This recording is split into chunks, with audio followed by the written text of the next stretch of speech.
Boa tarde, meus queridos alunos. Meio-dia, né? Meio-dia e 2 minutos. Queria conversar com vocês até para que a gente ficasse mais tranquilo com relação a esse conteúdo de gerenciamento de projetos educacionais. Conversar com vocês alguns conceitos para que eles fiquem mais fixados na nossa mente e vocês possam ficar mais tranquilos quanto às nossas próximas avaliações. Gostaria que vocês abrissem o material de referência, porque ele será o meu condutor e é o material que vocês dispõem dele, né, no site. Embora eu já tenha colocado alguns textos de apoio, eu já tenha falado também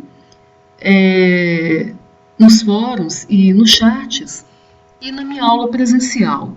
No entanto, a gente já passou por algumas etapas, né, desse nosso processo avaliativo, que começou em fevereiro, e hoje eu queria começar a fazer com vocês, para que vocês já fossem se acostumando, depois me procurassem lá no Fórum Tira Dúvidas, pudessem participar também dos fóruns avaliativos, a respeito dos principais conceitos envolvidos nessa disciplina. Vejam que nós estamos falando de projetos educacionais, no entanto, em termos gerais, a gente tem debatido sobre projetos. Projetos educacionais são apenas uma das modalidades de projeto e dentro da pedagogia nós temos que fazer o gerenciamento desses projetos porque nós estamos dentro da escola e como futuros gestores e consultores, nós vamos prestar serviços de gerenciamento de projeto ou de elaboração de projetos sociais ou projetos educacionais para as empresas que nos chamarem, para outras escolas. Por exemplo, o PPP é um tipo de projeto educacional. Eu tenho acompanhado a elaboração de vários PPPs. Então, a gente tem que ficar muito ciente disso e do que é que compõe esse projeto para que nós possamos seguir minimamente aquilo que é esperado de nós e que é esperado do projeto. Então, a gente vai ver mais depois, lá para frente, que esse projeto ele tem uma estrutura a ser seguido. Não é alguma coisa engessada, rígida, inflexível, mas a gente deve seguir uma estrutura básica para que possa ser compreendida por todas aquelas pessoas que tiverem acesso a esse documento. Então, gostaria que vocês abrissem, por gentileza, o nosso material de referência, já estou com ele aberto aqui.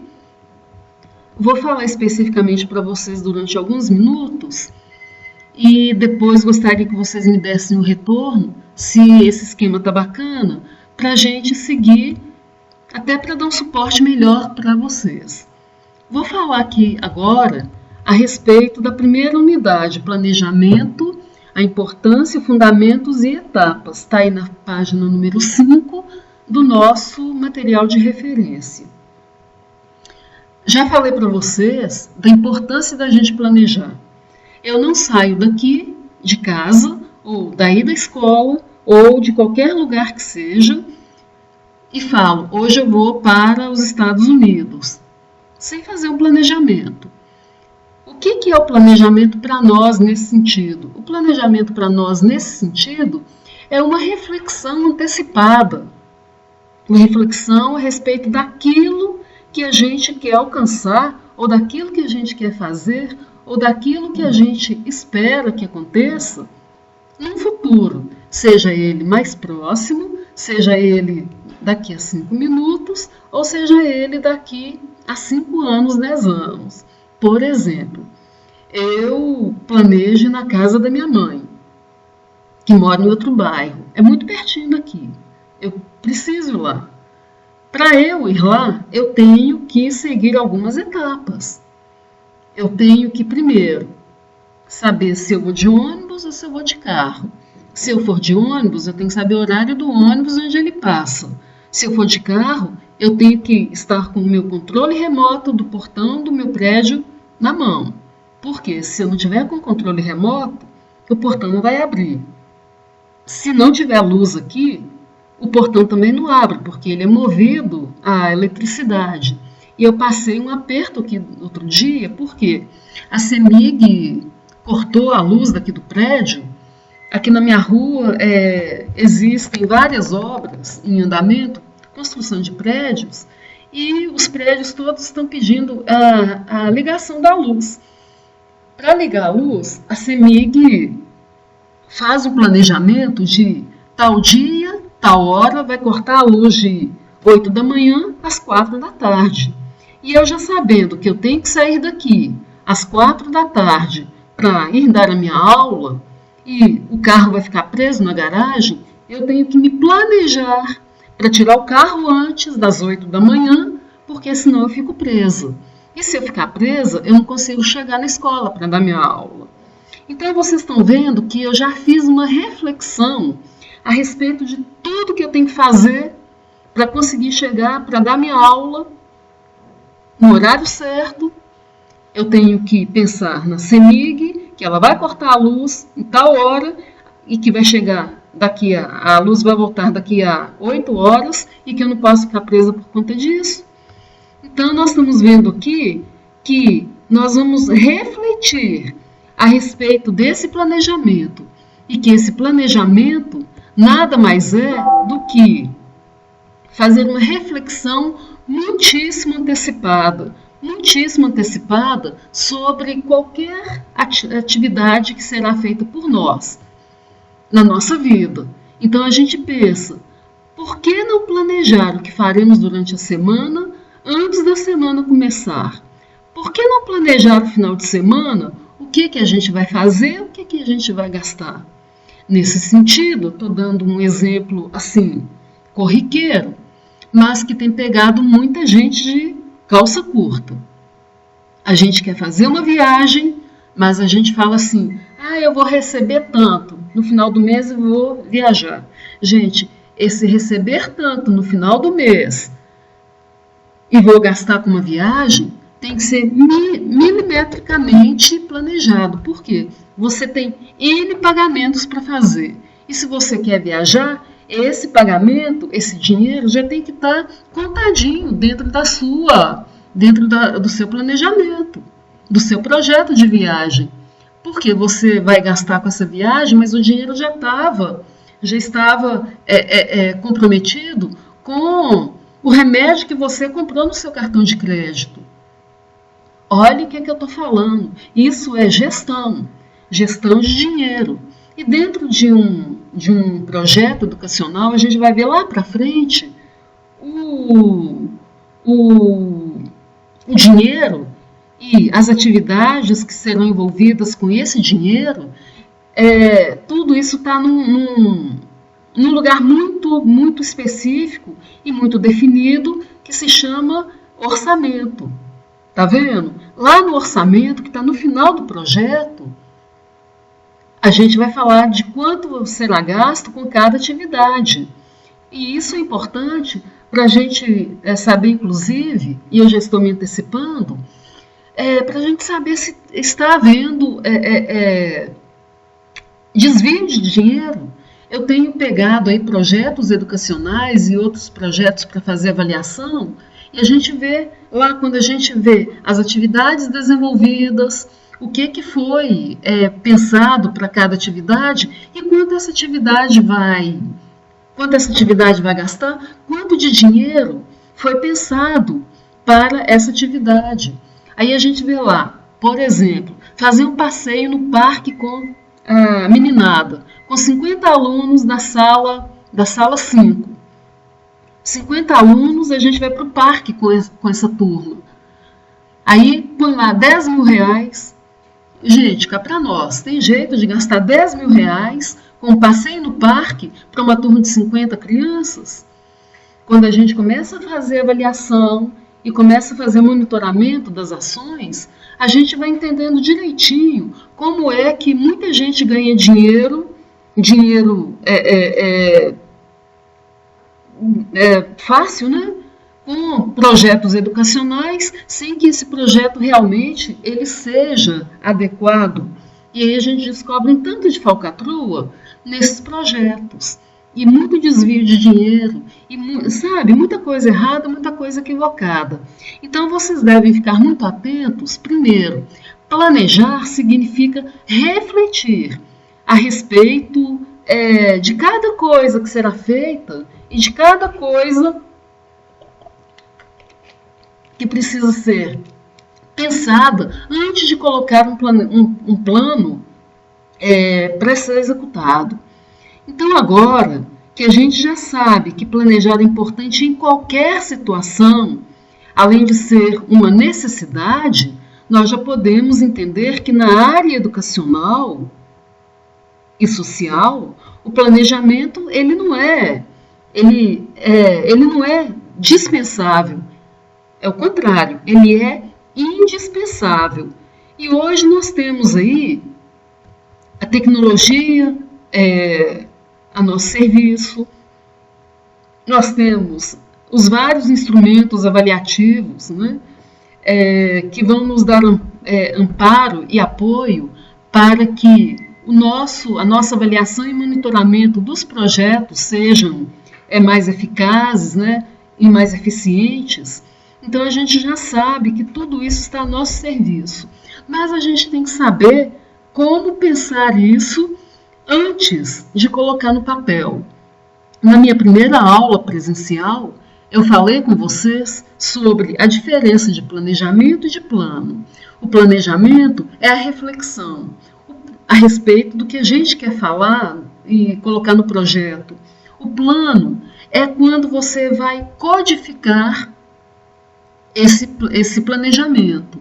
Ou seja, você vai sair da abstração, sair do que está dentro da sua mente e vai colocar no papel, vai escrever.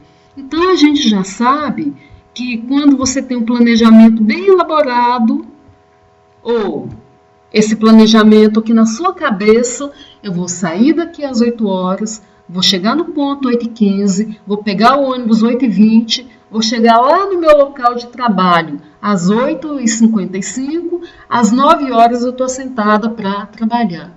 Quando a gente tem esse planejamento bem feito na cabeça, grande parte dos nossos problemas já foram embora. E aí a gente já pode passar para a codificação do nosso planejamento, que é efetivamente o plano, que é colocar no papel o nosso projeto para que ele seja executado posteriormente. Então, nessa primeira unidade, as nossas autoras vão falar conosco, já dão aí para nós uma sinalização sobre do que vai tratar a nossa disciplina, do planejamento, importância, fundamentos e etapas.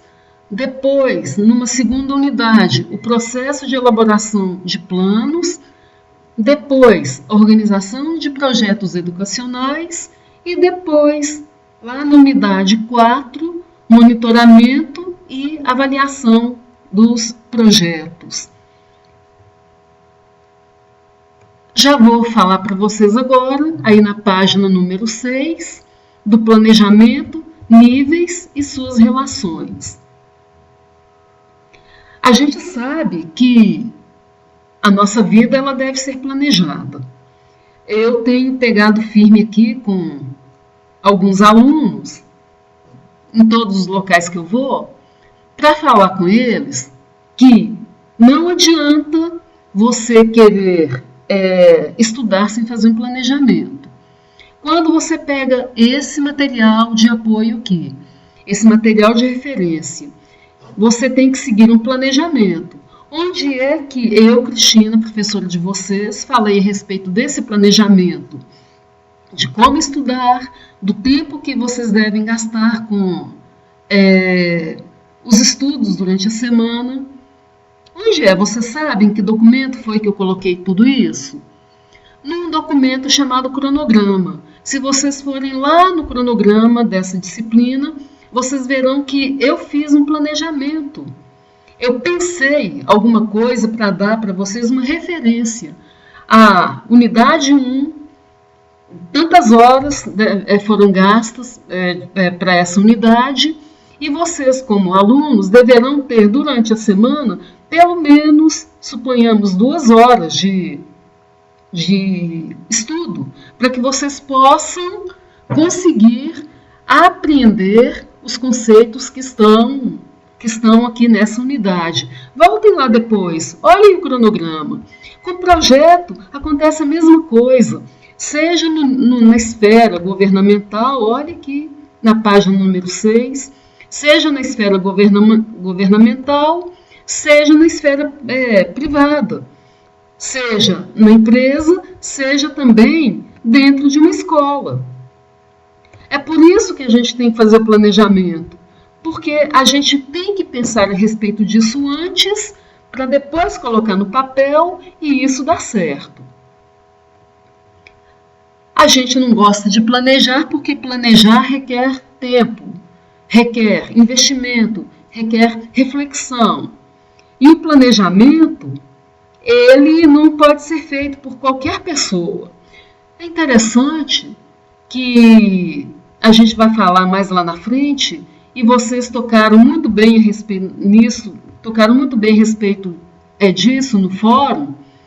Existem alguns fatores, e que Gandin vai falar para nós, vejam bem, Danilo Gandin vai falar para nós sobre os fatores que contribuem significativamente para a reflexão sobre a importância do planejamento.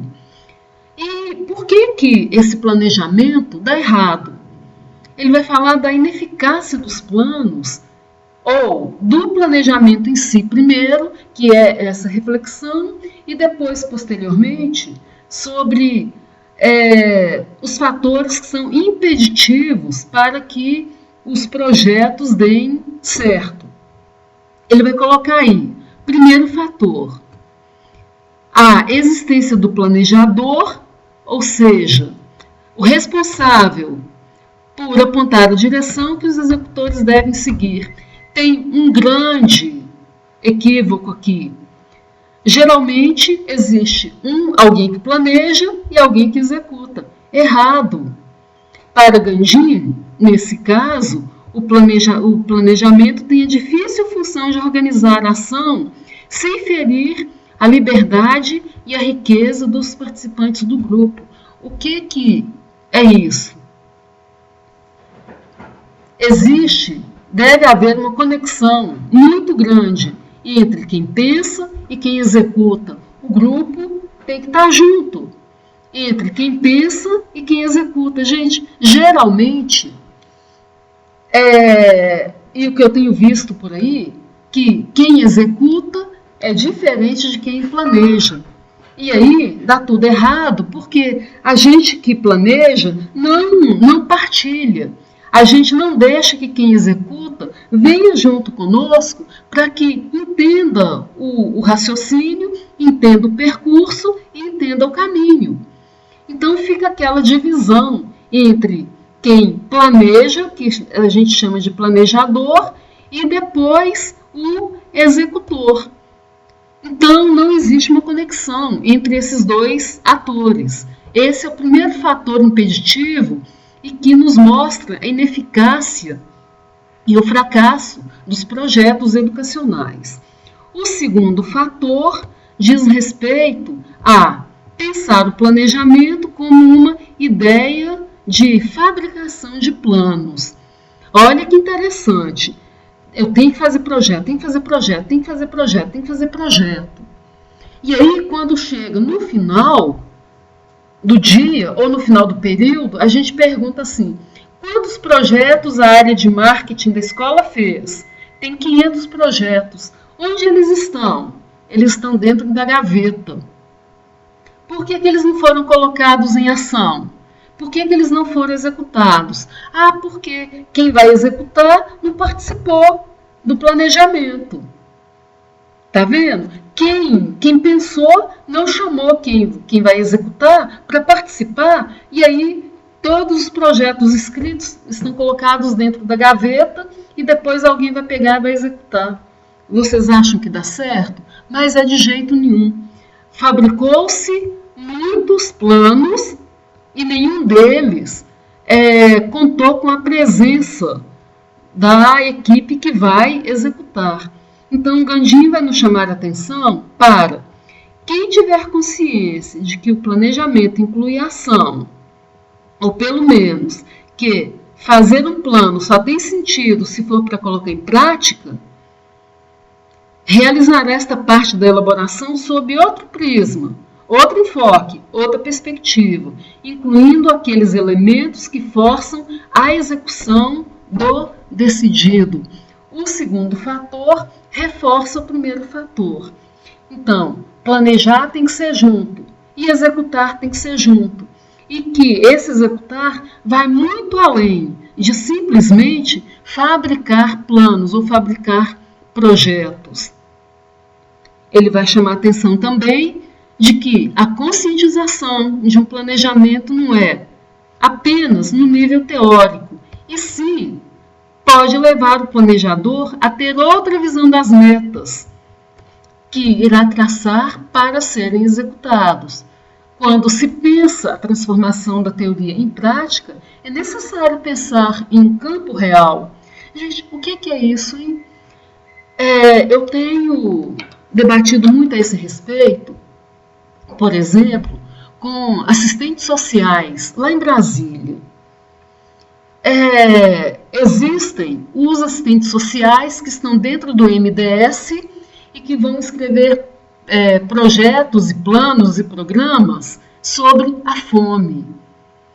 Gente, falar sobre a fome, estando dentro de um gabinete em Brasília, é muito diferente de você fazer um planejamento e posteriormente fazer o projeto, estando no meio da fome, já tendo passado fome. Vocês estão vendo? Tenho visto muita gente falando sobre fome, nunca tendo passado fome. Não estou aqui falando que para você falar de fome, você tem que passar fome. No entanto, Gandhi vai falar que é necessário pensar em um campo real.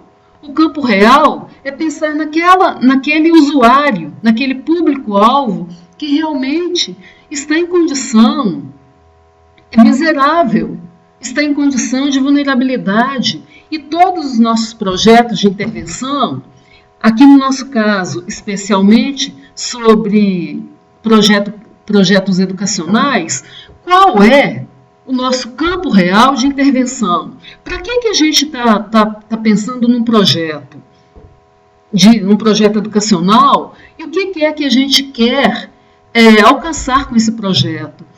Então ele coloca aqui que algumas perguntas são cruciais nesse momento.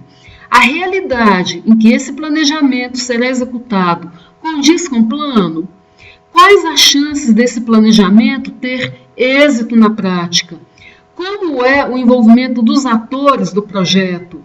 De que forma se deu a construção desse plano? Foi junto? O planejador assentou com o executor? O professor assentou com o coordenador? Graças a Deus, no nosso curso, como professora, estou muito feliz porque a minha coordenação sempre nos chama para participar de algumas coisas, quer dizer, ou da maioria das coisas onde o professor é o executor. A nossa coordenação tem nos chamado, tem nos envolvido. Por quê? Porque senão a gente fica perdido. Na construção do PPP, a gente realiza debates incríveis lá na plataforma, e vocês, alunos, também devem cobrar isso. Por quê? Porque vocês têm que fazer parte desse projeto chamado PPP, e que é a vida da escola. Então, a gente tem que pensar como é o envolvimento dos atores do projeto, de que forma se deu a construção do plano. O plano já é a codificação do planejamento, tá vendo?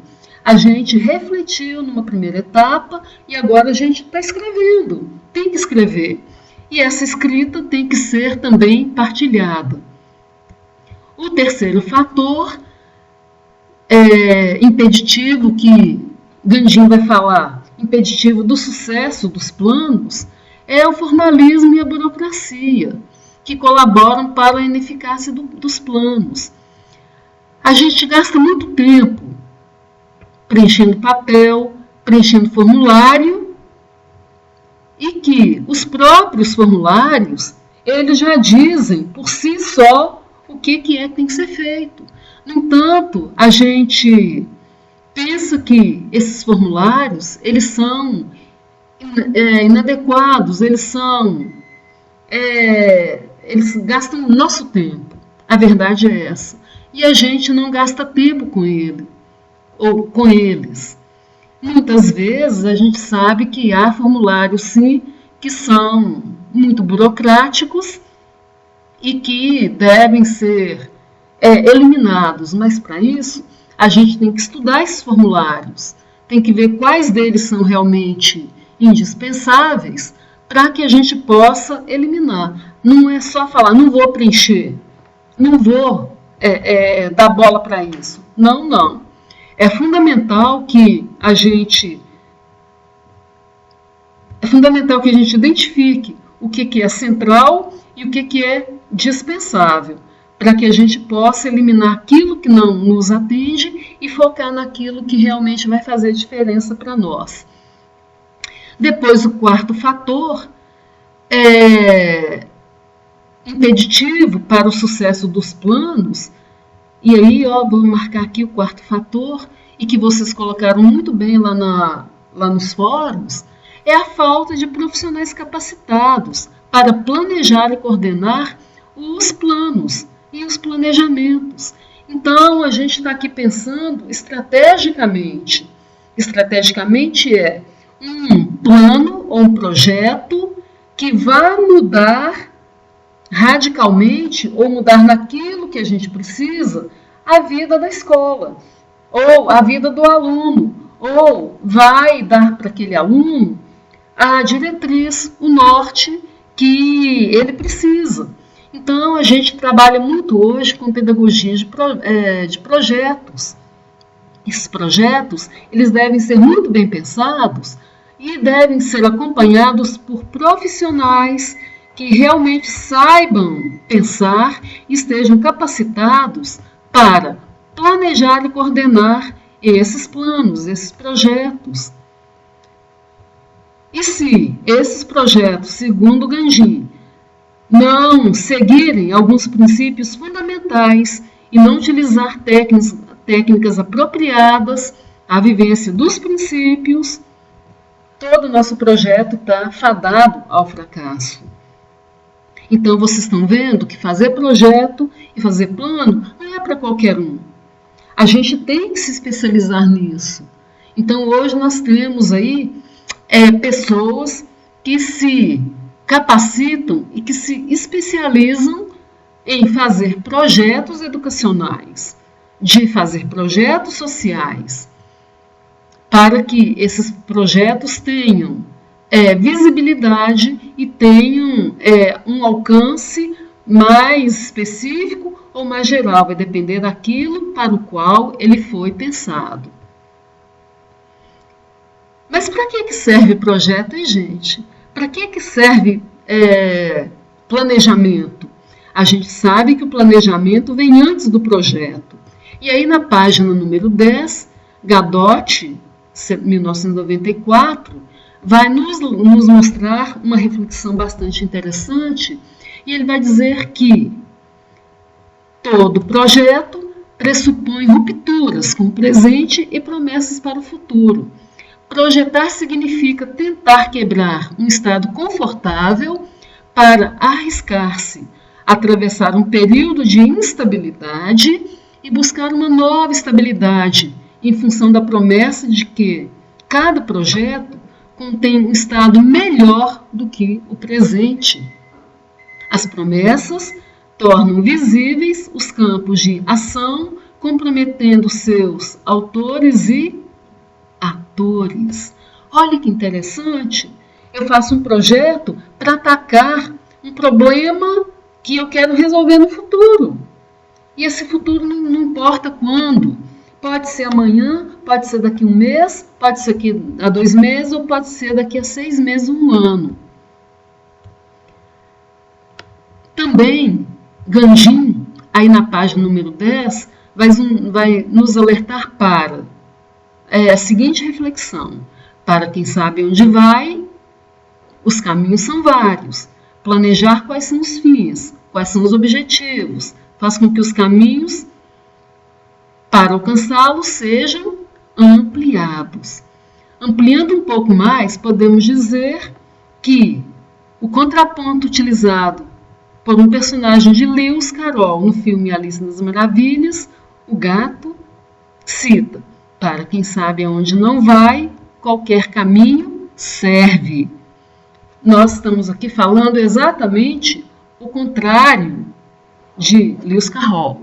A gente está falando o seguinte, que para quem sabe onde vai, vários caminhos podem ser trilhados. No entanto, é muito diferente falar qualquer caminho serve. Para nós, não é qualquer caminho serve, mas nós temos vários caminhos e esses caminhos deverão ser escolhidos para que nós possamos colocar num projeto e dar para o público-alvo desse projeto caminhos e ferramentas para que o nosso projeto tenha um alcance que foi determinado, o alcance objetivo para o qual ele foi traçado. Vamos passar aí agora para algumas funções desse profissional que é responsável pelo planejamento do projeto. Ele é aquele camarada número 2, tá, gente? Lá naquele fator número 2. Aí na página 13, a gente já tem algumas sinalizações das funções desse profissional e da importância dele para o sucesso do nosso projeto ou do nosso plano. Olha que interessante. Esse profissional tem que conhecer a teoria do planejamento. Segundo, ele tem que ter claro um modelo de plano e um modelo de metodologia de planejamento.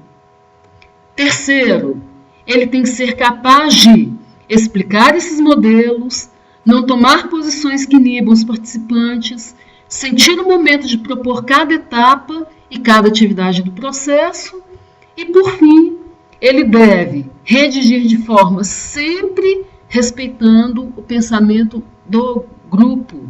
Gandhi, 2009, na página 63. Vou reforçar isso aqui. Primeiro, não existe divisão entre quem planeja e quem executa. Quem planeja deve participar da execução. Depois, quem planeja deve conhecer a teoria do planejamento. E quem executa também, porque senão vai ficar uma disparidade entre quem planeja, quem executa e quem vai escrever esse projeto. E essa redação do projeto, ela tem que ser de forma clara. E essa redação do projeto tem que atender integralmente o pensamento do grupo que participou. Gente, eu fui clara até aqui? Ok. Vamos continuando. Aí também na página número 13, são 1, 2, 3, 4, 5, 6, 7, 8 instruções necessárias que vocês sigam para entender as partes de um projeto. No nosso caso aqui, do projeto educacional. Veja que a gente ainda está falando dos fundamentos desse projeto, tá ok? Nós estamos na unidade número 1 ainda. Objetivos. Objetivo é a primeira parte, com o que, o para quê, muitas vezes aparecendo sob os títulos de objetivos e finalidade. Depois, uma justificativa breve. Gente, essa justificativa nada mais é do que você mostrar para quem, suponhamos, que você vai vender um projeto, a justificativa é o seu cartão de visita do projeto. vai mostrar a relevância do seu projeto, a importância do seu projeto. Então, eu quero falar sobre obesidade na educação infantil. Eu tenho que justificar para o meu leitor do projeto que falar da obesidade na educação infantil é muito importante, é muito relevante dentro da educação infantil e é muito relevante dentro da pedagogia. Então, é nessa parte aqui que vocês vão mostrar para o leitor a importância do seu tema e a importância desse projeto. Depois, a localização, dizendo onde serão desdobradas as atividades do projeto. Depois, o cronograma, dizendo quando acontecerá cada atividade. Esse cronograma já está bem lá no finalzinho do projeto, e o cronograma nada mais é do que você distribuir ao longo do tempo o quando acontecerá cada atividade. Geralmente a gente coloca ou por semana, ou por mês, ou por meses, tá? A gente delimita no tempo o período que cada atividade vai acontecer. Metodologia, que é a descrição circunstancial de cada atividade. Ou seja, eu vou contar para o meu leitor ou para quem for comprar o meu projeto qual o caminho que eu segui ou que eu pretendo seguir para que cada atividade aconteça ou ocorra. Recursos humanos, indicação de pessoas com a respectiva habilitação que serão necessárias para a execução do projeto. Gente, vejam bem que aqui eu vou falar das pessoas que estão envolvidas tanto no planejamento, quanto na coordenação, quanto na execução do projeto. Eu tenho que falar isso para dar credibilidade para o meu projeto. Se eu falei lá que falei anteriormente, se eu preciso de uma pessoa que entenda da teoria do planejamento, eu tenho que colocar essa pessoa em evidência aqui, até para falar que ela vai me dar respaldo no meu projeto. Se eu coloco lá, Cristina, quem é Cristina? A Cristina é uma professora. Mas quem que é essa professora? Ela entende de projeto? Ela entende de execução de projeto? Ela entende de avaliação, de monitoramento? Como é que ela contrata professor para trabalhar projetos educacionais? Quem são esses professores? Qual é o conhecimento técnico e teórico que esse professor tem? A equipe é boa? Vocês estão vendo que tudo isso traz credibilidade para o nosso projeto. E onde é que a gente coloca isso dentro do projeto? É aqui, nos recursos humanos, tá ok? E como cada recurso humano, cada professor pode contribuir dentro da sua área de formação para que esse projeto ganhe consistência, seja desenvolvido, seja executado.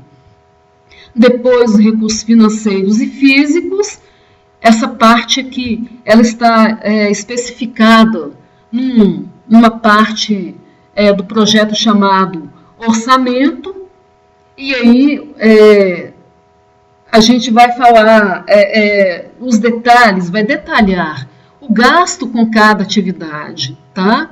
Os recursos físicos e financeiros que o nosso projeto vai requerer. E, por fim, a gente deve detalhar também os critérios de eficiência ou os indicadores. O que eu quero alcançar para mensurar que o meu projeto deu certo. A gente vai definir isso mais lá na frente, mas eu já quero adiantar aqui. Não adianta eu falar assim no projeto. Quando o meu projeto terminar, eu quero verificar a elevação da autoestima das mães dos alunos. Gente, olha que coisa mais vaga. Como é que eu avalio aumento da autoestima? Eu tenho que ter indicadores quantitativos e indicadores qualitativos.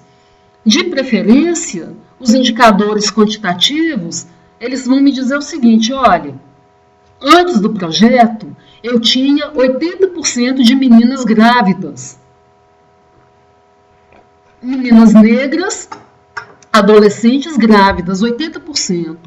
Depois que o projeto foi implantado, esse número, ou essa porcentagem de 80%, caiu para 10%. Aí, eu vou mostrar para vocês que realmente o meu projeto, ele deu certo. Tá ok? Ele deu certo e as intervenções que eu fiz também foram efetivas. Isso são critérios que depois eu vou ensinar para vocês como é que eles estão dentro desse projeto e como é que eles acontecem.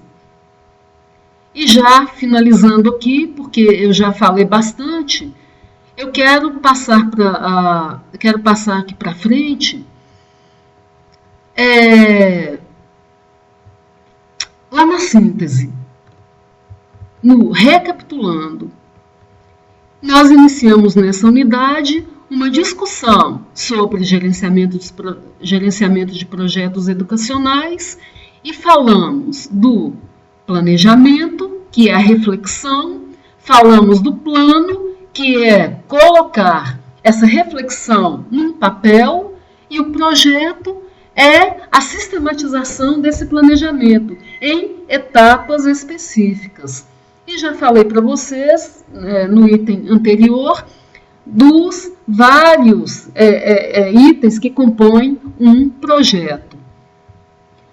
Depois, vocês, por gentileza, voltem no item anterior e vocês terão mais conhecimento a respeito do planejamento estratégico e do planejamento participativo. Vocês fizeram uma atividade avaliativa e eu pedi, que foi a tarefa 4, eu pedi um planejamento estratégico, não foi? E dei para vocês um material de apoio falando do planejamento estratégico. Espero que esse meu vídeo ele possa ter contribuído para que vocês possam, de fato, terem refletido mais um pouquinho sobre a importância do planejamento, sobre o que é um plano e sobre o que é um projeto. Nós temos aí na página 19 as referências que foram utilizadas. No entanto, as nossas duas autoras usaram mais do autor Gandim, né, o Danilo Gandim. Elas usaram também o Gadotti, né, que vocês viram lá, e também Padilha, que está lá na nossa primeira unidade. Vou colocar esse vídeo no ar e gostaria que vocês me dessem um retorno a respeito dele, tá ok? Se tiver bacana assim, eu vou continuar nesse esquema com vocês. Meu abraço, meu beijo e até daqui a pouquinho. Tchau, tchau.